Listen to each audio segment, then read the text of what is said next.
What's up, everybody? It's your boy Morphe, and part two of homebrew rules that make my game run a little bit easier. I might be able to get two in on this one. Who knows? I've got a total of five. I've already posted the video for one of them. I'll go ahead and link that down in the doobly-doo. And let's go on from here and continue.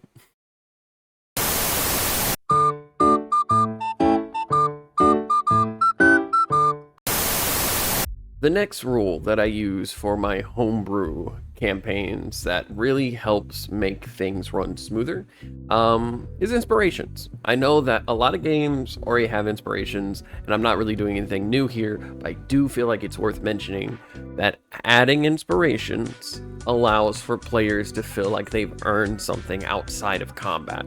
Plus, in a game like D&D, which is very combat heavy, it's nice to give players something for good roleplay moments or for good outsmarting the DM or outsmarting the situation moments, you know, things that normally might not be compensated while playing a combat heavy RPG, especially like I said, because my campaigns are very, very RP heavy.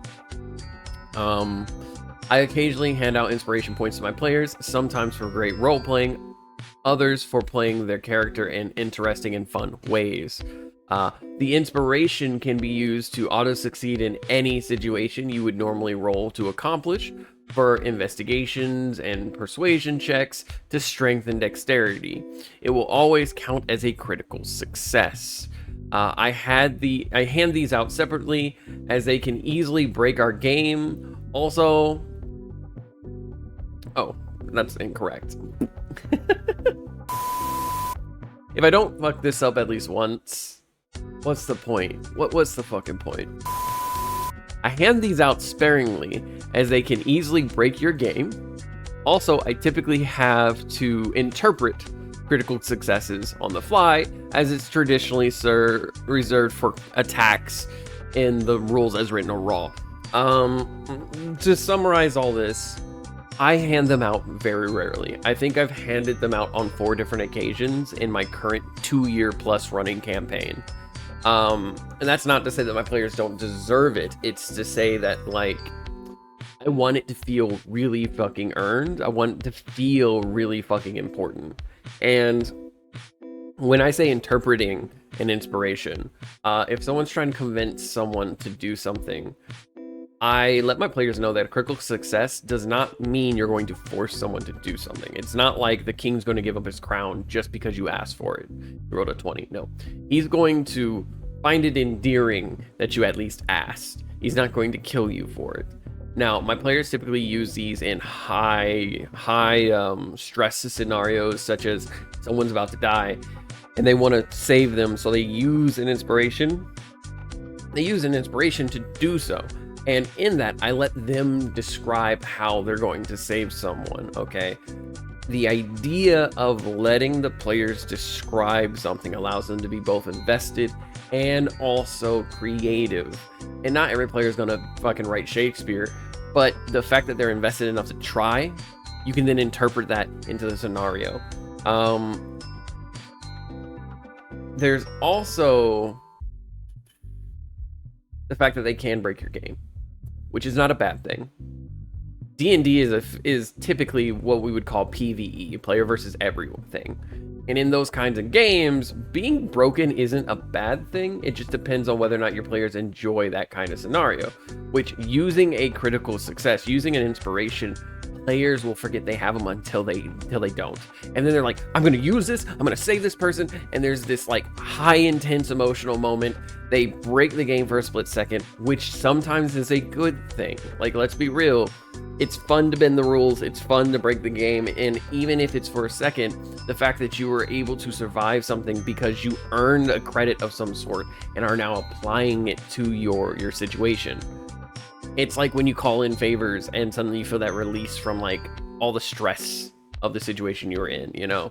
Your friend comes and helps you start up your car because they're your friend and you've earned their respect, so on and so forth. It's one of those things I feel is really, really, really nice.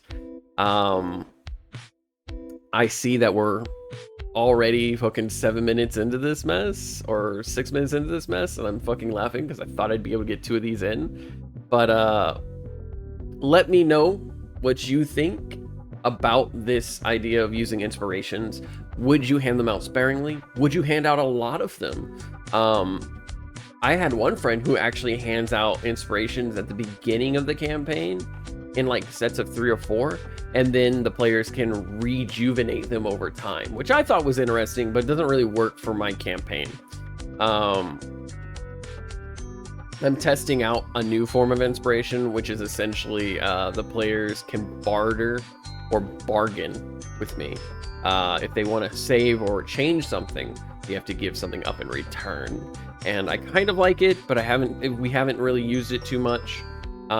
It's more similar to like a deal with the devil type thing than inspiration, but I'm using both in my campaign, and I might go on to the deal with the devil, but I haven't tested it enough to think that it really helps my campaign yet. My players haven't really used it too much. They're very paranoid about me. Good reason. But I think I might make a declaration that, like, of the 3 things that they can choose to do. So, long story short, this is just a little plus. This is a bonus that I haven't quite worked out yet. Deal with the devil. Your players may choose to give their character an advantage or succeed if they're willing to bargain for it. There's several ways you can do this. You could have the player literally get pulled into a deal with the devil where time slows down and they make that deal, or you can have a set list of choices.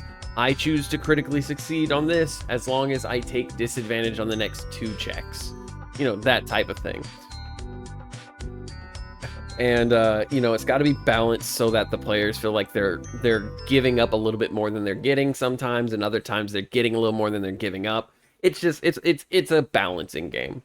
But, yeah, those are the two rules that I was able to go ahead and get in here. One is an official rule that I'm running with foolhardy, while the other one is more of a we're testing the grounds, we're testing the waters. But let me know what you guys think. I'm gonna edit this video, I'm gonna get it out, and I'm gonna try to record another video so I can get 2 of these videos out this week. Love you guys. Peace out. A-Town down. Oh, so fucking tired.